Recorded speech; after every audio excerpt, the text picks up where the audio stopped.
Entire జర్నీలో కీలకంగా మీకు ఇన్స్పిరేషన్ నింపిన వ్యక్తి మీ అమ్మమ్మ. మీ అమ్మమ్మ గారి పేరు? మా అమ్మమ్మ గారి పేరు కాశమ్మ. ఓకే. కాశమ్మ గారి యొక్క మనవడు. ఓకే. అదే రీసెంట్గా విన్నాం మేము, కాశమ్మ గారి యొక్క మనవడు కలెక్టర్ కావాలని ఆమె యొక్క మనసులో కోరిక ఉండేది.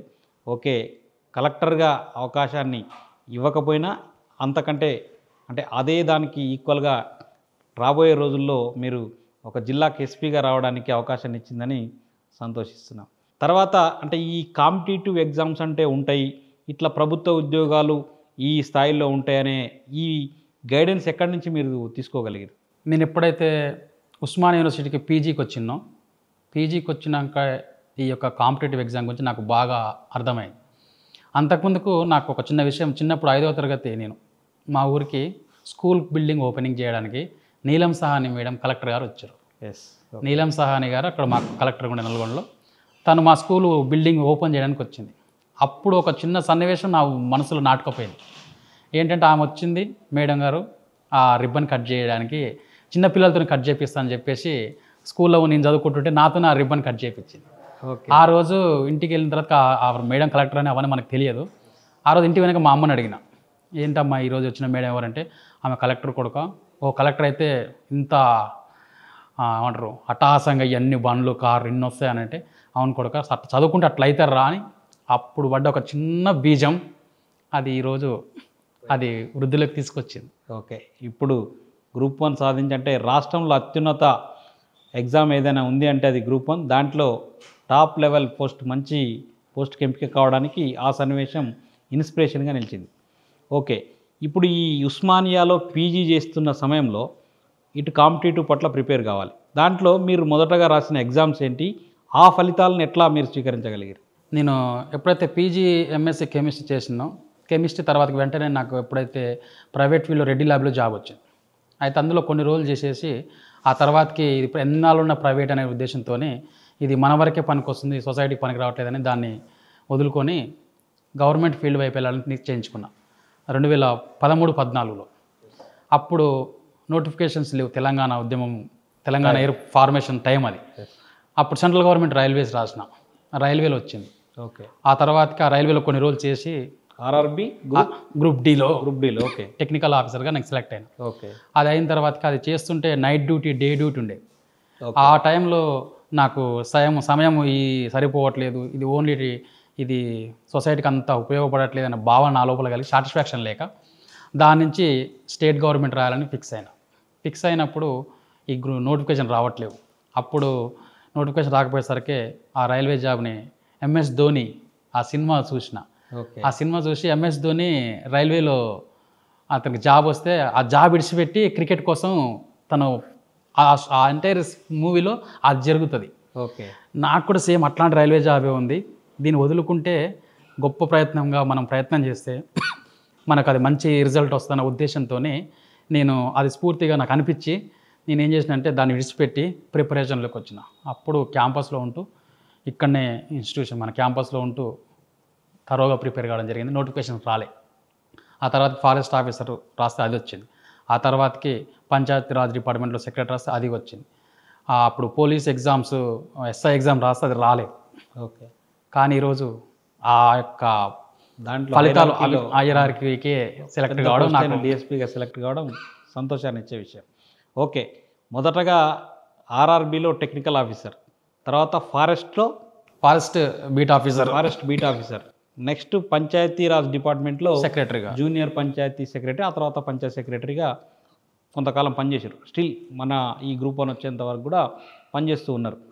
ఈ టోటల్ ఈ జాబ్ ఈ 3-4 జాబ్లలో ఉన్నప్పుడు ఉన్నతమైన జాబ్ కొట్టాలనే ఆ కాంక్ష, అంటే కామన్గా హ్యూమన్ సైకాలజీ ఒక జాబ్ వచ్చిందంటే ఆ జాబ్తోని సరే కంటిన్యూ చేద్దామనే ఆలోచన ఉంటుంది.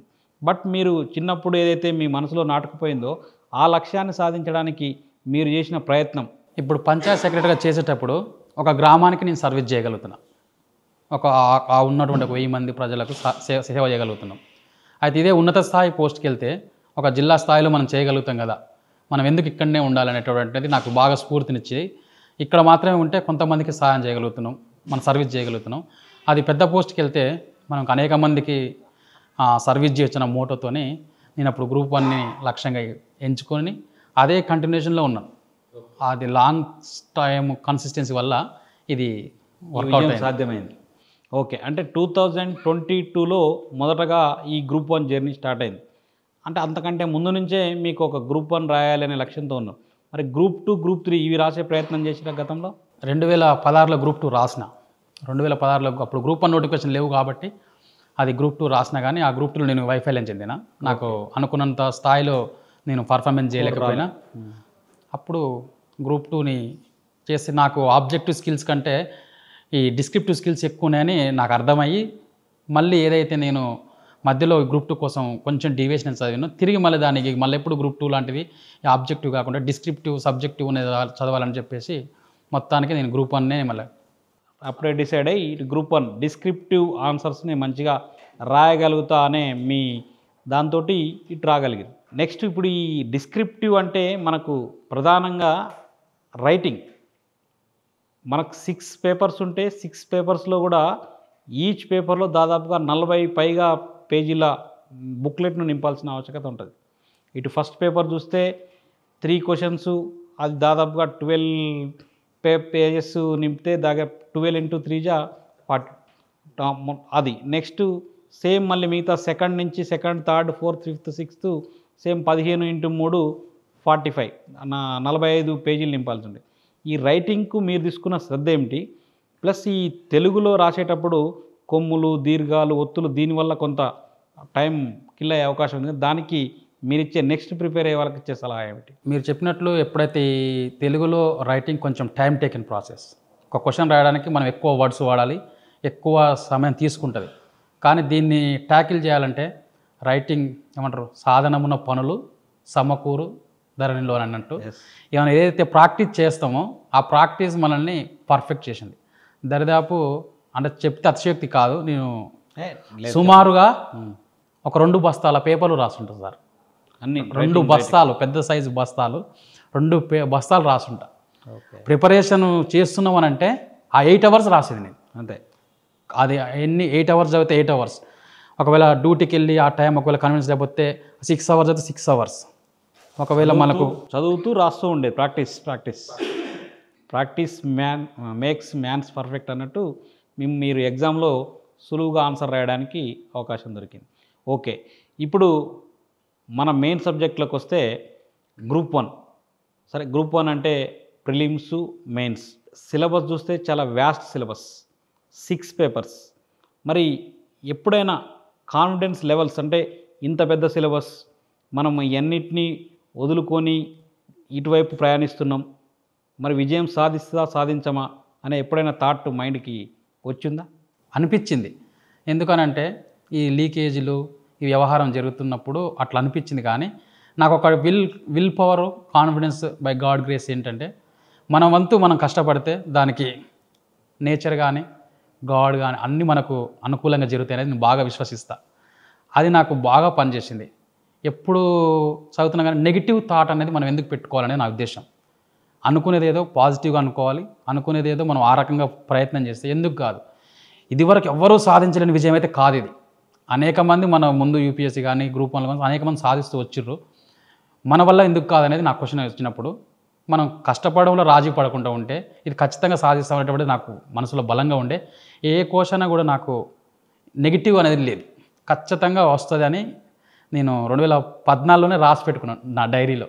ఓకే, కాశమ్మ గారు మనోడు కలెక్టర్ కావాలి, ఓకే, అది రాసి పెట్టుకున్న. దానికోసం మనం చేసే ప్రయత్నం అల్లుపెరగని ప్రయత్నం చేసినాం. అది ఈరోజు మీ ముందు